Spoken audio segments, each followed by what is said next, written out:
Iran Israel ಯುದ್ಧ ಈಗ 5ನೇ ದಿನದಲ್ಲಿದ್ದು ಜಾಗತಿಕ ಗಮನವನ್ನು ಸೆಳೆದಿದೆ. ಇಡೀ ಚರ್ಚೆಯ ಕೇಂದ್ರಬಿಂದುವಾದ ಪ್ರಶ್ನೆ, ಇಸ್ರೇಲ್ನ ಮೇಲಿನ ಹಲ್ಲೆ ಎದುರಿಸುತ್ತಿರುವ ಇರಾನ್ನ ಪ್ರಮುಖ ಮೈತ್ರಿಯುತ ರಾಷ್ಟ್ರವಾದ ರಷ್ಯಾ ಏಕೆ ಮೌನವಾಗಿದೆ?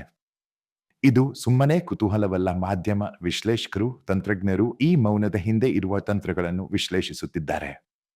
ಇರಾನ್ ರಷ್ಯಾಕ್ಕೆ ಡ್ರೋನ್ಗಳನ್ನು ಪೂರೈಸುವ ಮಹತ್ವದ ಪಾತ್ರ ವಹಿಸಿರುವುದನ್ನು ನೋಡಿದರೆ ಈ ಮೌನ ಅಚ್ಚರಿಯ ಮಾತಾಗಿದೆ. ವರದಿಗಳ ಪ್ರಕಾರ 700 ಡ್ರೋನ್ಗಳನ್ನು ಪ್ರತಿ ವರ್ಷ ನಿರ್ಮಿಸುವ ಫ್ಯಾಕ್ಟರಿಗಳನ್ನು ಸ್ಥಾಪಿಸಲು ಇರಾನದ ವಿಜ್ಞಾನಿಗಳು ಮಾಸ್ಕೋ ಬಳಿಗೆ ಪ್ರಯಾಣಿಸಿದ್ದರು. ಆದರೂ ಈ 5 ದಿನಗಳಲ್ಲಿ ರಷ್ಯಾ ಕೇವಲ ಒಂದು ಆಧಾರವಿಲ್ಲದ ಹೇಳಿಕೆಯನ್ನು ಹೊರಬಿಟ್ಟಿದ್ದು, ಈ ಯುದ್ಧ ತಪ್ಪಾಗಿದೆ ಎಂದು ಹೇಳಿದ ನಂತರ ಸಂಪೂರ್ಣ ಮೌನವಾಯಿತು. ಮುಂದಿನ 15 ನಿಮಿಷಗಳಲ್ಲಿ ಈ ಜಿಯೋಪಾಲಿಟಿಕಲ್ ಗುಂಡುಜಾಲವನ್ನು ತೆರೆಯಲಿದ್ದೇವೆ. ರಷ್ಯಾ ಬದಿಯಲ್ಲಿ ನಿಂತಿಲ್ಲದ ಹಿಂದಿನ ತಂತ್ರಜ್ಞ ತರ್ಕಗಳು ಮತ್ತು ಇದು ಮಧ್ಯಪ್ರಾಚ್ಯದ ಭವಿಷ್ಯಕ್ಕೆ ಬೀರಬಹುದಾದ ಪರಿಣಾಮಗಳ ಬಗ್ಗೆ. ರಷ್ಯಾ-ಇರಾನ್ ಸಂಬಂಧವು ಆಳವಾಗಿದೆ. ಮಸೂದ್ ಪೆಜೆಶ್ಕಿಯನ್ ಅಧಿಕಾರಕ್ಕೆ ಬಂದ 2 ತಿಂಗಳಲ್ಲೇ ವ್ಲಾದಿಮಿರ್ ಪುಟಿನ್ ಅವರನ್ನು ಮಾಸ್ಕೋಗೆ ಆಹ್ವಾನಿಸಿ ಅಣು ಸಹಕಾರ ಸೇರಿದಂತೆ ಮಹತ್ವದ ಒಪ್ಪಂದಗಳಿಗೆ ಸಹಿ ಹಾಕಿದರು. ರಷ್ಯಾ ಇರಾನ್ನ ಅಣು ರಿಯಾಕ್ಟರ್ ಅಭಿವೃದ್ಧಿಗೆ ನೆರವು ನೀಡಲು ಸಮ್ಮತಿಸಿತು. ಇದು ಅಣು ಆಯುಧ ಸಾಮರ್ಥ್ಯದತ್ತ ಒಂದು ಹೆಜ್ಜೆ. ಇರಾನ್ ಬಳಕೆ ಮಾಡುತ್ತಿರುವ ಬಹುಮಟ್ಟಿನ ಯುದ್ಧ ಸಾಮಗ್ರಿಗಳು, MiG ಯುದ್ಧ ವಿಮಾನಗಳಿಂದ ಹಿಡಿದು ಸುಧಾರಿತ ಉಪಕರಣಗಳು ಎಲ್ಲವೂ ರಷ್ಯಾದ ನಿರ್ಮಿತಿಯೇ. ಪೆಜೆಶ್ಕಿಯನ್ ರಷ್ಯಾದ ಸುವ್ಯವಕಲನ 35 ಯುದ್ಧ ವಿಮಾನಗಳ ನಿರ್ವಹಣೆಗೆ ಸಹ ಒಪ್ಪಂದ ಮಾಡಿಕೊಂಡಿದ್ದರು. ಆದರೂ ಇಸ್ರೇಲ್ ಇರಾನ್ ಮೇಲೆ ಕ್ರೂರವಾದ ದಾಳಿ ನಡೆಸುತ್ತಿರುವಾಗ ರಷ್ಯಾ ಯಾವುದೇ ನೆರವನ್ನು ನೀಡಿಲ್ಲ.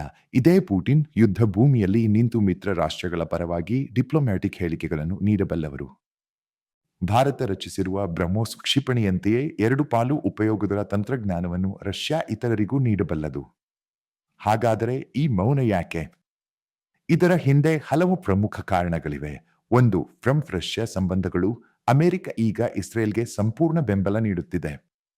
ರಷ್ಯಾ ಇರಾನ್ಗೆ ಬೆಂಬಲ ನೀಡಿದರೆ ಅದು ಅಮೆರಿಕವನ್ನು ನೇರವಾಗಿ ಉದ್ದೀಪನಗೊಳಿಸಬಹುದು.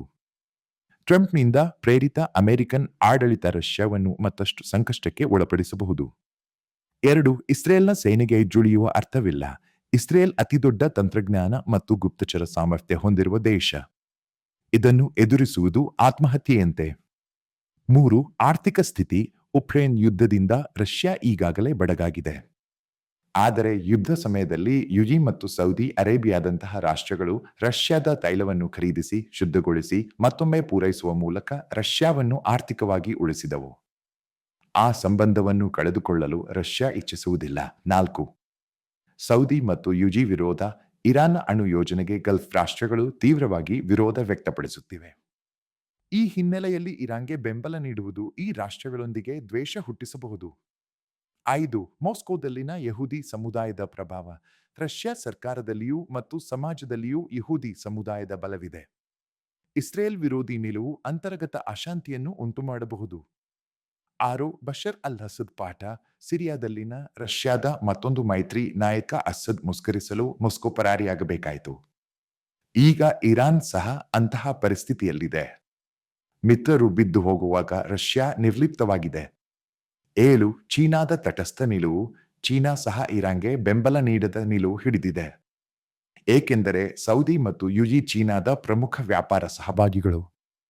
ಚೀನಾ ಈ ವ್ಯಾಪಾರದ ಬೆನ್ನಿನಿಂದ ಇರಾನ್ನ ಪರಿ ಹೋಗಲು ತಯಾರಲ್ಲ. 8. ಶಿಯಾ ಇಸ್ಲಾಂ ಅನ್ವಯಿತತ್ವದ ಸಮಸ್ಯೆ. ಇರಾನ್ನ ಧರ್ಮಶಾಸ್ತ್ರವು ಶಿಯಾ ಇಸ್ಲಾಂ ಅಂತಾರಾಷ್ಟ್ರೀಯ ಮಟ್ಟದಲ್ಲಿ ಬಹುಪಾಲು ಮುಸ್ಲಿಂ ರಾಷ್ಟ್ರಗಳಲ್ಲಿ ಸ್ವೀಕೃತವಲ್ಲ. ಪಾಕಿಸ್ತಾನ ಸಹ ಖಚಿತವಾಗಿ ಇರಾನ್ ಬೆಂಬಲಿಸುತ್ತಿಲ್ಲ. ಇದು ಇರಾನ್ను ಮತ್ತಷ್ಟು ಪೈಪೋಟಿಯಿಂದ ಒಬ್ಬಂಟಿಗೊಳಿಸುತ್ತದೆ. ಇವುಗಳೆಲ್ಲ ಸೇರಿ ರಷ್ಯಾ ಇಸ್ರೇಲ್ ವಿರೋಧವಾಗಿ ನಿರ್ಧಾರ ತೆಗೆದುಕೊಳ್ಳುವುದಿಲ್ಲ. ಬಹುತೇಕ ರಷ್ಯಾ ಇರಾನ್ಗೆ ಗುಪ್ತ ಬಲಮೆರೆಗೆ ಬೆಂಬಲ ನೀಡುತ್ತಿದ್ದರೂ ಸಾರ್ವಜನಿಕವಾಗಿ ಮೌನವಿರುತ್ತದೆ. ಇದು ರಾಜಕೀಯ ತಂತ್ರಚಾತುರ್ಯದ ಉದ್ದೀಪನ ಉದಾಹರಣೆ.